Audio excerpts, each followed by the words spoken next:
আসসালামু আলাইকুম ওয়া রাহমাতুল্লাহি ওয়া বারাকাতুহু। ইন্নাল হামদালিল্লাহি ওয়াহদা ওয়াসসালাতু ওয়াসসালামু আলা মান লা নাবিয়্যা বা'দা আম্মা বা'দ। সম্মানিত বন্ধুরা, আমরা মুসলিম। আমাদের সমাজের যারা যুবক রয়েছে তারা যদি সহি শুদ্ধ হতো তাহলে আমাদের সমাজের রূপ পরিবর্তন হতো।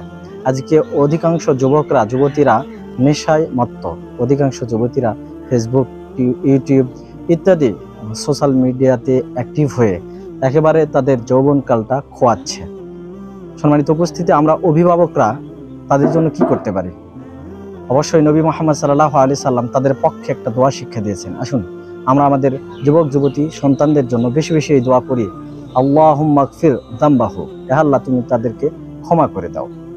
ওয়াতাহির কলবাহু, তাদের অন্তরটাকে পবিত্র করো। ওয়াহসিন ফারজাহু, আর তাদের লজ্জাস্থানের হেফাজত করাও। সম্মানিত উপস্থিতি, আসুন এই দোয়া বেশি বেশি করি।